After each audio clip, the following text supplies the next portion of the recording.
créole, il n'est pas mauvais, mais il peut faire des fautes. Donc là encore, toujours vérifier, corriger éventuellement les fautes qu'il peut faire, etc. Ça va? Vous voyez les slogans? Pour une nation qui est stable, qui est éduquée, qui est en santé. Sécurité qui est rassurée, éducation qui est levée, santé qui est libérée, etc. Oui. Donc vous pouvez vous dire, ok, celui-là me plaît, mais ce n'est pas encore parfait. Maintenant, vous vous réunissez avec vos équipes, travaillez sur cette base pour finaliser le slogan. Est-ce que c'est clair? Ça va? Ça va. Ok? Donc encore un exemple de temps que vous pouvez vraiment gagner avec ce genre d'outils. Et là, on est sur des exemples vraiment de base. Okay? Alors, autre exemple. Est-ce qu'il y a quelque chose que vous voyez d'anormal sur cette photo? Oui. Dites-moi. Hein? Est-ce que vous voyez autre chose?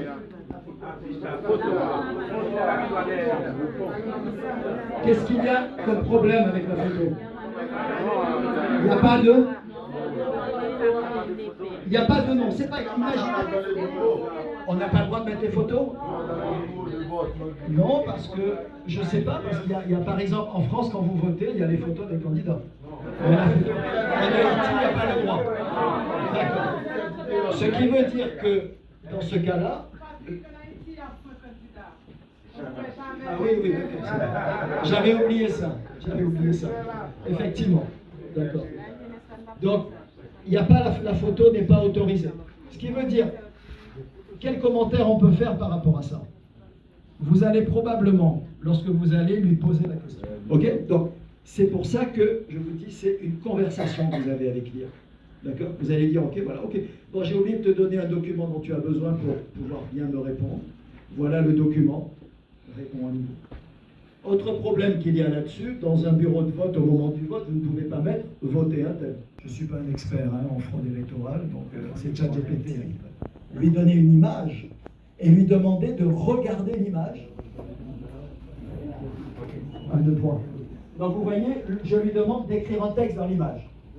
Il y a 6 mois, quand vous lui demandiez ça, 6 mois, 1 an, il faisait des fautes d'orthographe quasiment à chaque lettre. Aujourd'hui, c'est quasiment parfait. Là où il est un petit peu faible encore, c'est quand il y a des actions. Donc effectivement, c'est la bonne photo, hein, il ne s'est pas trompé. C'est bien la photo du Premier ministre. Et il vous donne la généalogie, ici, du Premier ministre. Et il y a quand même pas mal d'informations qu'il a trouvées. Ok? Pour résoudre des problèmes spécifiques. Par exemple, vous en avez un ici, qui s'appelle le club de débat. Vous vous souvenez, je crois hier, on en a parlé, Daniel ou Christine, on en parlait, avoir à débattre avec des gens. Vous allez devoir défendre vos arguments, d'accord? Et un des principes de base du débat, c'est de commencer par connaître les arguments de l'autre, avant même de travailler sur les vôtres. Si je vous dis par exemple pour ou contre la peine de mort, je vous dis, moi je suis pour, je réfléchis aux raisons, aux arguments pour lesquels je suis pour. Pourquoi ne pas prendre cette décision? C'est clair? Ça va? Donc ça a vraiment énormément d'applications. Un deuxième, je n'ai pas passé de temps. Vous écrivez un document, vous vous demandez si dans ce texte il y a eu du plagiat. Vous ne voulez pas que quelqu'un dise « Ah, ce monsieur a copié, cette dame a copié, quelque chose que j'ai écrit, il ne m'a même pas donné le crédit. » Et vous avez un outil qui n'est pas mauvais, du tout, pour vérifier si dans le texte que vous lui soumettez, il y a des passages qui sont du plagiat. Okay? Ça peut être 3 lignes dans le texte, ça peut être plus que ça. Voilà. C'est clair? Okay. Autre chose que je n'aurai pas le temps de voir avec vous, mais je vous le mentionne, vous pouvez très facilement l'explorer, c'est l'utilisation de la voix. Vous avez besoin de taper le prompt, les commandes que je passe. Vous n'avez pas besoin de les taper, vous pouvez les lui dire. Vous pouvez le dire en créole haïtien. J'ai déjà essayé avec mon créole moyen. Il m'écrit très bien la chose. Okay. Donc, vous pouvez utiliser votre langue naturelle pour communiquer avec l'IA. Elle va traduire l'essentiel dans les cahiers des charges que vous soumettez à ChatGPT. Par exemple, votre adresse, votre numéro de téléphone. Vous voyez ce que je veux dire? Donc, toutes ces informations qui ne sont pas supposées être publiques, vous n'allez pas les mettre là-dessus. Donc, quand vous allez lui donner un document à utiliser pour répondre à un cahier des charges donné, si on a une information sur Facebook, Google et quelques autres réseaux sociaux, est-ce que normalement ChatGPT aura accès à cette information? Absolument. Donc, rien n'est caché. Potentiellement, oui.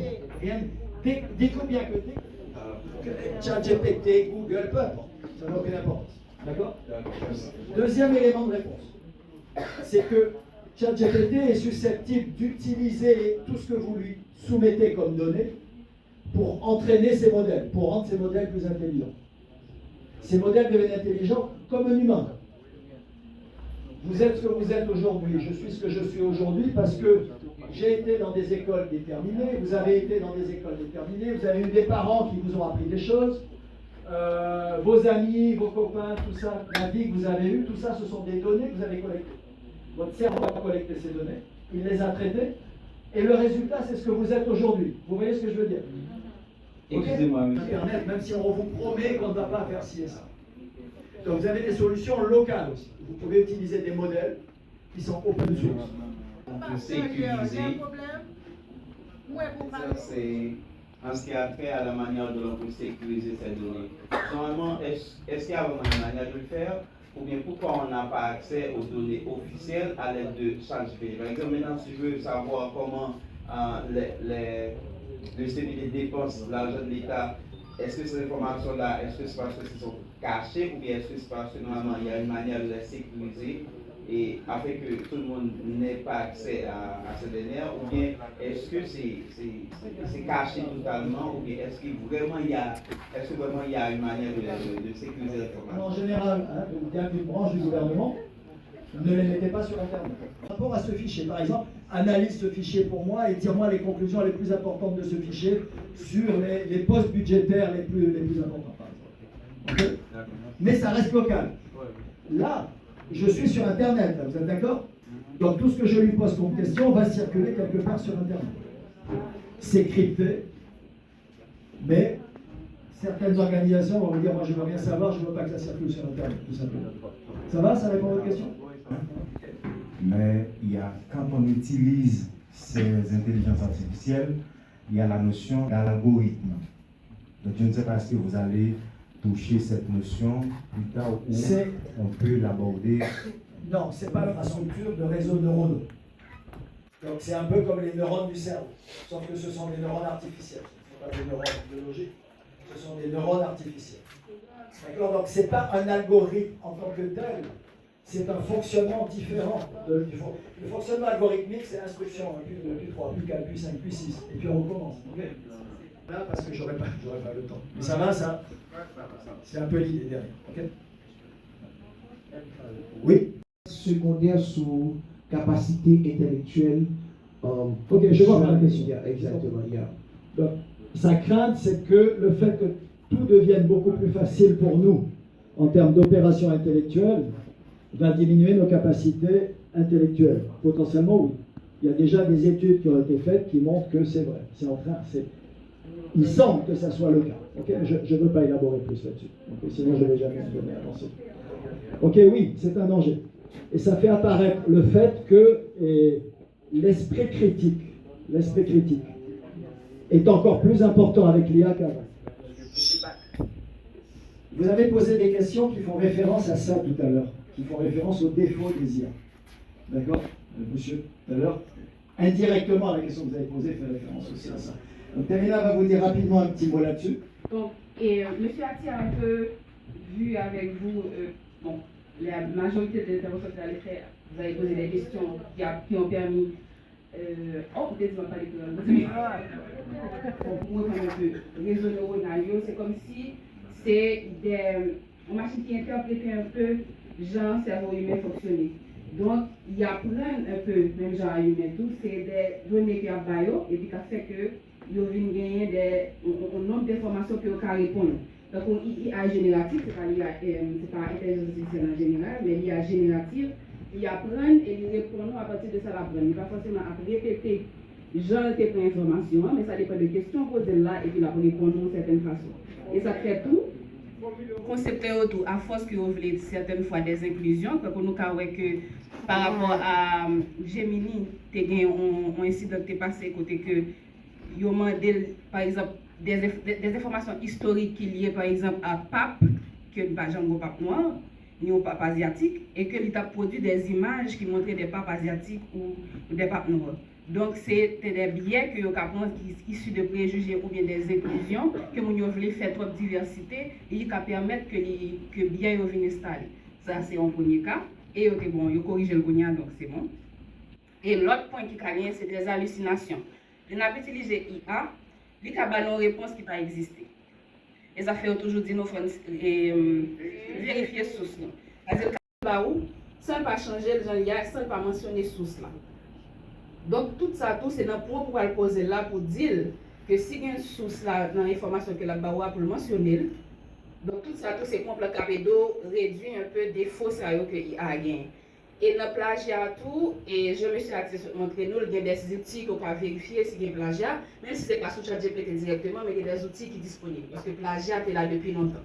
Et son différence pour nous faire tout entre outils de détection plagiat et outils de détection IA. Ce n'est pas le même bagaille. Plagiat est là depuis longtemps et de moins en moins fiable. Parce que je nous ai sur le tableau, il y a des gens qui te font thèse, qui te soumettent thèse depuis 1985. Et en 2025, là, il mettait le nom IA, il dit regardez si document ça fait avec IA. IA dit oui à 84% il gagne IA. Il génère pas l'IA. Alors que 1985, pas de gagne. Donc, c'est genre pour nous que détection cas détecter, mais IA un peu plus difficile pour détecter.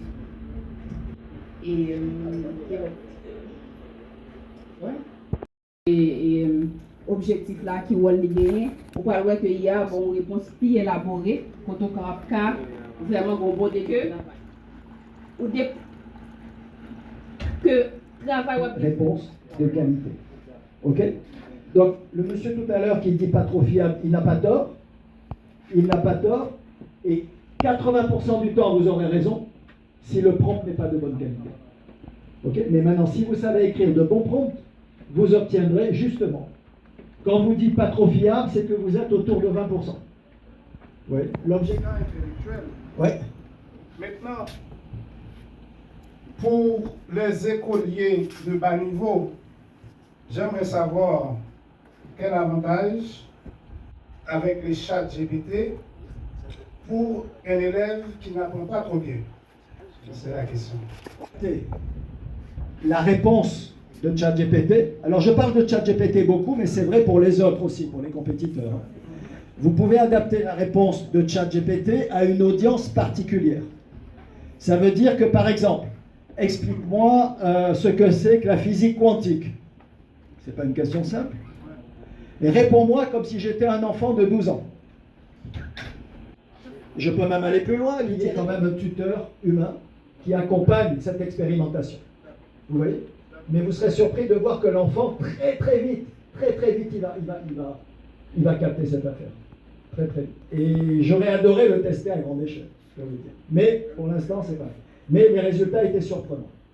Ça va? On a fait, c'est mégaphone, c'est machine son, c'est radio, c'est réseaux sociaux, porte-à-porte, qui tactique, comment on va le faire, comment on va implémenter, qui ça m'a dit, tout ça était sous pied, il faut que ça soit défini en dedans stratégie. Calendrier, budget, qui a commencé, combien on l'a coûté, côté n'a besoin de corps, etc. On ne peut pas bien rentrer dans le point ça, pour l'autre formation qui fait pour un groupe ça qui parlait de projets financiers pour participer.